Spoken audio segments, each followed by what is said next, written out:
E aí pessoal, tenho eles aqui com vocês em mais uma videoaula do nosso canal Ilustra Química, sendo que hoje a gente irá focar no conteúdo de ligações químicas. E como já é de costume, se você ainda não é inscrito aqui no canal, se inscreve, ativa as notificações, assim fica bem mais fácil saber quando tiver nova videoaula no ar. No card estarei deixando sugestões de outros temas para vocês e quase toda quinta e sexta-feira a gente tem conteúdo novo, videoaula nova, para auxiliar o seu estudo da química, sendo que hoje a gente foca em modelos de estabilidade ou então modelo do octeto. E aí surge a pergunta, pessoal, por que os átomos se ligam? Já pararam para pensar por que há essa necessidade entre elementos fazerem ligações entre si? Primeira coisa, é impossível de encontrar átomos isolados na natureza, a gente já parte desse ponto aí, que não vamos encontrar, por exemplo, só oxigênio bonitinho lá na natureza. Sempre haverá aí uma busca de estabilidade, sendo que há exceção para os gases nobres, que são os gases inertes, ou então gases que já estão estáveis, certo? Eles não reagem com facilidade com outros elementos, a não ser que seja em situações específicas. E esses gases nobres, eles possuem em sua camada de valência 8 elétrons, onde a gente tem aí os subníveis sp totalmente preenchidos. E esses 8 elétrons, pessoal, passam a ser o critério de estabilidade para todos os outros elementos da tabela periódica. O que a gente vai ver um pouquinho depois, que será o nosso modelo do octeto, ou seja, todo elemento da tabela periódica busca uma configuração de gás nobre. Vamos fazer aqui a distribuição de 3 elementos só para a gente fazer uma observação com relação a essa questão da camada de valência. Por exemplo, aqui no hélio eu tenho a distribuição eletrônica 1s2, neônio 1s2, 2s2, 2p6, e no argônio eu tenho 1s2, 2s2, 2p6, 3s2 e 3p6, certo? Destacando aqui a camada de valência de cada elemento, eu tenho aqui a do hélio. No hélio eu tenho apenas 2 elétrons, no neônio eu tenho 8 elétrons e no argônio eu também terei 8 elétrons em sua camada de valência, certo? Então, pessoal, observando aqui, se você for fazer a distribuição de todos os gases nobres, todos irão terminar com 8 elétrons na sua camada de valência, com exceção, exceto aqui, o hélio. O hélio será o único gás nobre que vai se estabilizar com 2 elétrons na sua camada de valência. Então, temos aí que no modelo do octeto, a regra diz o seguinte: em uma ligação química, um átomo tende a ficar com 8 elétrons em sua camada de valência, no estado fundamental semelhante a um gás nobre, exceto o hélio. Ou seja, a gente vai fazer aqui um pequeno ajuste nessa regra, aonde todo elemento da tabela periódica vai buscar uma camada de valência com 2 ou então 8 elétrons, imitando assim a camada de valência de um gás nobre, sendo que esses 2 elétrons aí, pessoal, são casos bem específicos, tá certo? Então, devido a essa característica, devido a essa necessidade pela busca de estabilidade, os elementos passam a fazer troca ou compartilhamento de elétrons entre essas espécies químicas, e isso gera ligações do tipo iônica, certo? Covalente e metálica, sendo que nesse vídeo a gente foca na primeira e na última. Indo agora aqui, pessoal, para a ligação iônica, temos aí que a ligação iônica ela será uma ligação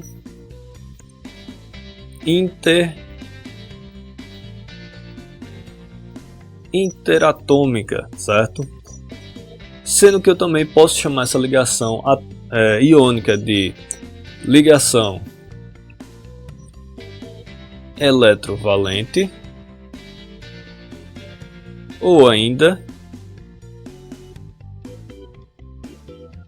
heteropolar. Você pode encontrar ligação iônica sobre uma dessas nomenclaturas, certo? E essa ligação iônica, pessoal, ela ocorre basicamente entre metais e ametais, sendo que pode ocorrer também entre metais e Hidrogênio.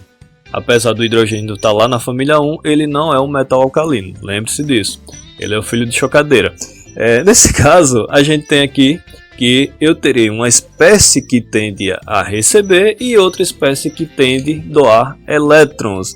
A partir desse momento, a partir dessa recepção ou doação de elétrons, eu tenho a formação de cátions e ânions. Lembrando que cátion eu possuo carga positiva e corresponde à espécie que doa elétrons. Já o ânion, temos aí a espécie, o ânion, a espécie negativa, que é aquela que recebe elétrons. Lembrando que elétrons carga negativa, então se ele perde elétrons fica positivo, se ele ganha fica negativo. E na tabela periódica, pessoal, a gente tem aqui que a posição facilita a previsão das ligações químicas. Mas nesse caso a gente foca apenas nos elementos representativos. Vindo aqui na nossa tabela periódica, onde a gente tem aqui as famílias, eu tenho aqui a família 1, 2, 13, 14, 15, 16, 17 e 18 serão os nossos elementos representativos, certo? Onde eu tenho aqui família 1, metais alcalinos terminam sempre em S1. Família 2, alcalino terroso, sempre em S2. Pulando lá para a família 13, família do boro, termina sempre em S2P1. Família do carbono, 14, S2P2. Família do nitrogênio, família 15, S2P3. Família 16, calcogênios, S2P4. Halogênios, S2P5. E por fim, os gases nobres, S2P6.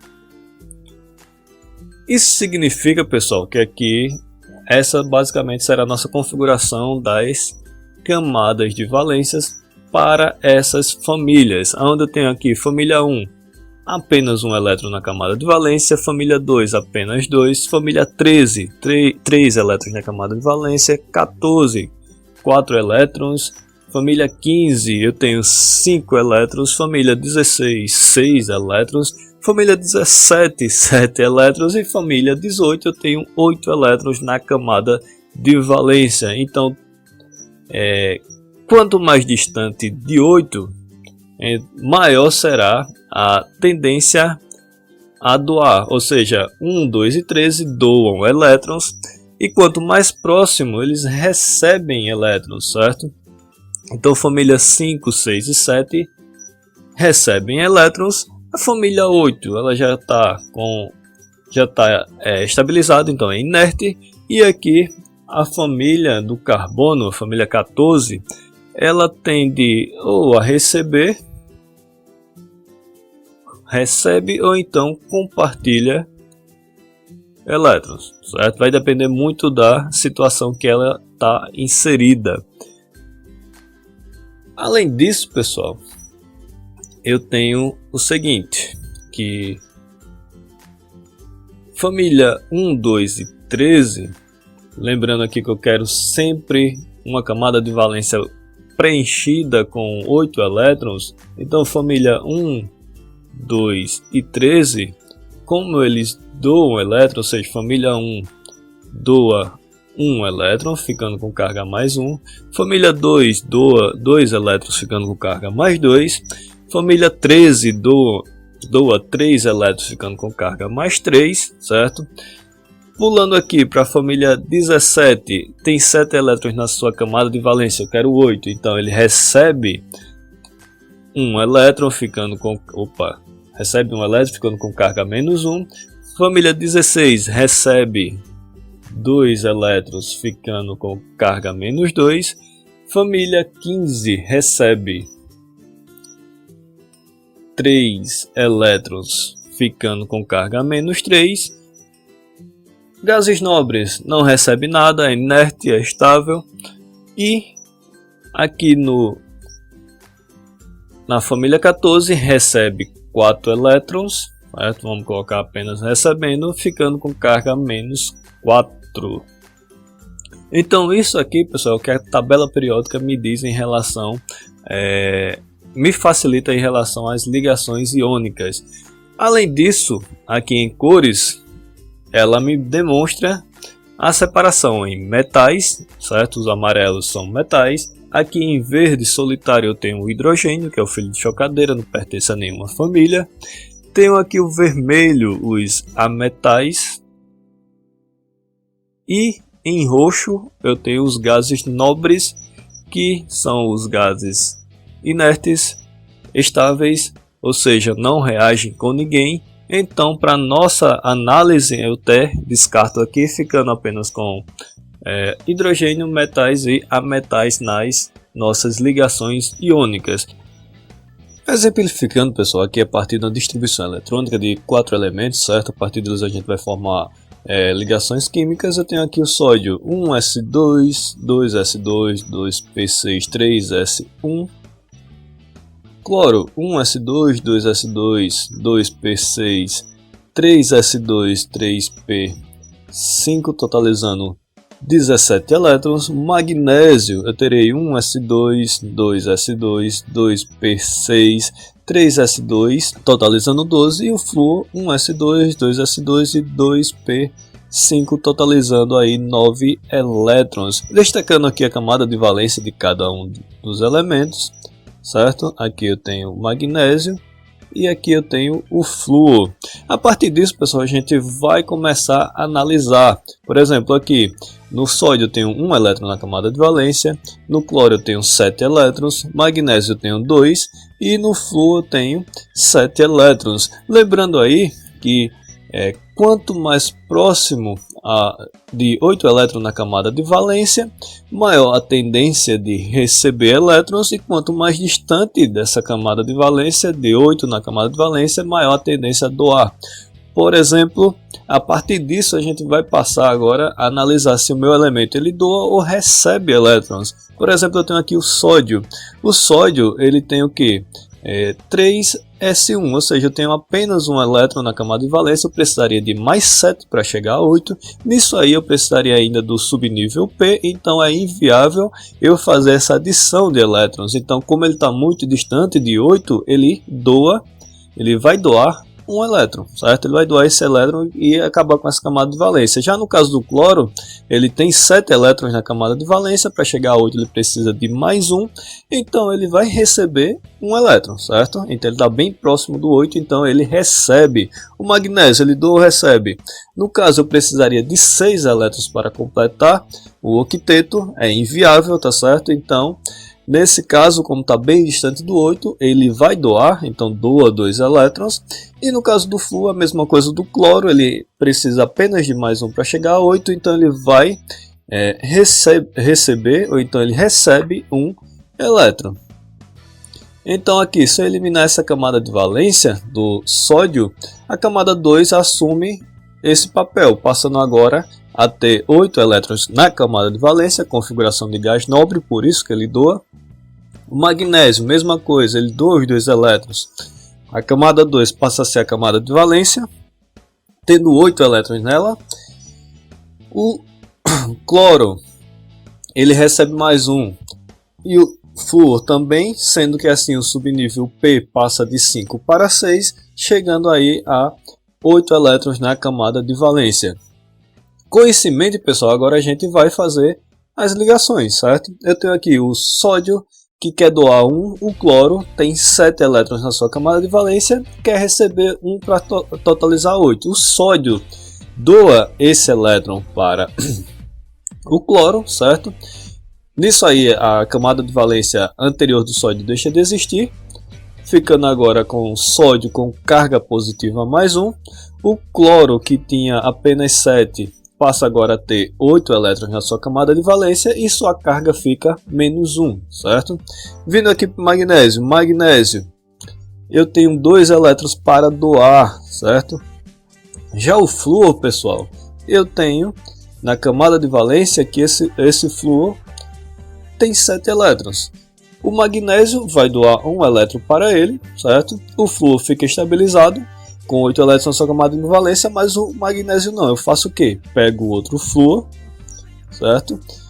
O magnésio doa o último elétron da sua camada de valência para esse flúor, que fica também estável, e o magnésio, por fim, fica com carga 2 positivo, ficando agora estável, eliminando a camada de valência anterior, o 3s2, e cada flúor passa agora a ter carga -1, ou seja, 8 elétrons na sua camada de valência por ganhar 1 elétron. Formando aqui, pessoal, minha ligação iônica, eu tenho o NaCl e aqui embaixo eu tenho o MgF2, ou seja, foram necessários 2 flúors para estabilizar um magnésio. Existe uma maneira bem mais fácil de fazer essa ligação química, que é a partir do cruzamento de cargas das famílias. Por exemplo, aqui eu tenho +3 e -2. Eu pego esse 3, cruzo essa carga para cá sem o sinal e faço a mesma coisa com -2 para cá, ficando o que? X2, Y3. Acabou. Vamos colocar isso aí nos elementos que a gente viu. Eu tenho o Na positivo e o Cl negativo. Pego essa carga, cruzo para cá também. Lembrando, se não aparece, eu tenho 1, ficando aí o NaCl, ou N1Cl1. No caso do magnésio, carga +2 e o flúor, carga -1. Pego essa carga para cá e essa para cá, ficando o que? MgF2, que é exatamente a mesma coisa que a gente viu anteriormente. Vamos exemplificar mais? Vamos fazer um último exemplo aqui um pouquinho diferenciado para vocês. Por exemplo, eu tenho aqui da família 2 o cálcio, certo? Número atômico 20, e o oxigênio, número atômico 8. Aonde o cálcio faz parte da família do alcalino terroso, fica com carga +2, e o oxigênio faz parte da família dos calcogênios, carga -2. Aí é simplesmente o que, pessoal? Cálcio 2+, oxigênio 2-, pego a carga do cálcio, pego a carga do oxigênio, cada um vai para o lado contrário sem a carga, ficando o que? Cálcio 2, oxigênio 2. Quando for desse estilo, pessoal, quando a atomicidade der para simplificar, a gente simplifica ficando apenas o CaO, certo? Se eu for fazer a partir da maneira que a gente estava fazendo antes, a partir da fórmula de Lewis, aqui o cálcio doa 2 elétrons, o oxigênio recebe 2, certo? Ficando cálcio 2+, oxigênio 2-. Juntando os dois, eu tenho o CaO. Então vocês vão escolher a maneira mais fácil para fazer essas ligações para vocês. E vendo aqui, pessoal, em relação às ligações iônicas, elas não são restritas aos 2 íons. Ou seja, esses elementos eles vão ter uma interação mútua. Esses elementos eles vão interagir com quem se aproximar com eles, certo? Não vai ficar só apenas NaCl. Se eu tenho um sódio e a rodear um cloro, então eles vão interagir. Por exemplo, aqui eu tenho aqui o sódio, aproxima-se um cloro, ele vai interagir com ele. Se aproxima-se outro cloro, ele também vai interagir com esse cloro. Em contrapartida, aqui eu tenho a interação entre esses elementos. Em contrapartida, aproxima-se outro sódio a esse cloro, ele também vai interagir e vai formar aí uma rede ou então um retículo cristalino, tá certo, pessoal? É importante aí ressaltar também que não tem direção certa para essa ligação iônica acontecer, ou seja, eu tenho aí que o íon simplesmente vai interagir independente da direção. Quem se aproximar, ele interage e acabou. Característica dos compostos iônicos. Primeira coisa, composto iônico, eles são sólidos em temperatura ambiente e devido a isso, quando estão no estado sólido, eles são maus condutores. Além disso, pessoal, eles têm elevados pontos de fusão e ebulição. Porém, retirando um pouquinho do que a gente falou no primeiro ponto, eles conduzem eletricidade quando no estado líquido ou fundido, ou seja, quando estão dissolvidos em água ou então quando passou aí do seu ponto de fusão e eles passaram para um estado pastoso. 。 . 。 . 。 . 。 . 。 . 。 . 。 . 。 . 。 . 。 . 。 . 。 . 。 . 。 . 。 . 。 . 。 . 。 . 。 . 。 . 。 . 。 。 . 。 . 。 . 。 . 。 . 。 . 。 .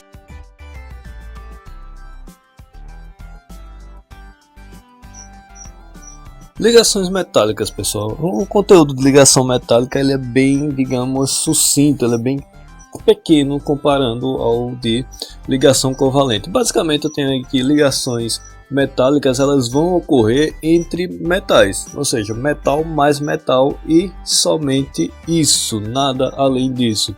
E não pode ser explicada pela regra do octeto, já que aqui eu não busco completar a camada de valência com 8 elétrons. Basicamente consiste de um aglomerado de cátions envolto em uma nuvem eletrônica, ou seja, eu tenho uma nuvem muito densa de elétrons que são derivados desses cátions, certo? O que vem a manter esses metais, os átomos desses metais unidos.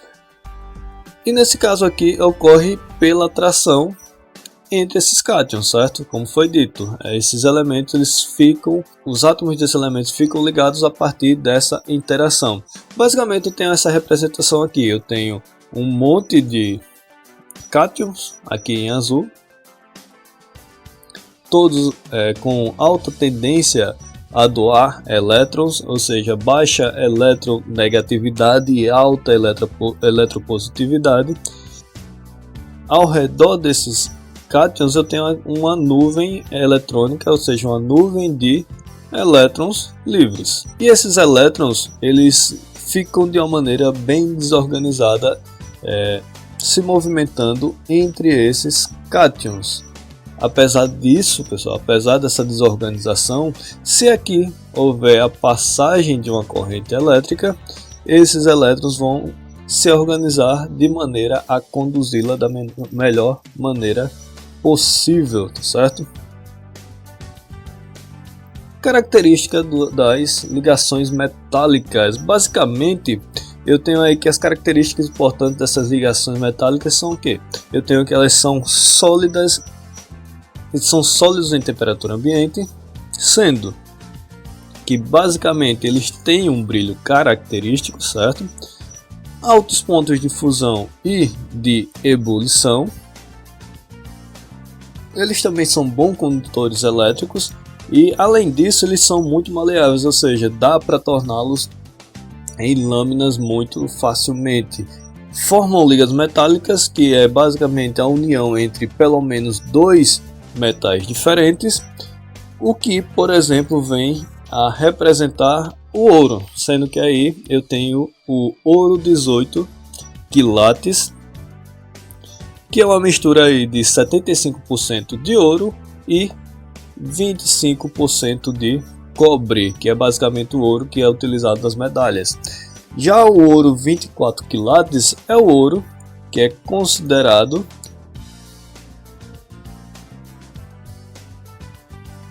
ouro puro. E aqui, pessoal, foi fácil assim. Valeu e até a próxima aula. Não deixa de se inscrever aí no canal, curtir e compartilhar. Até a próxima.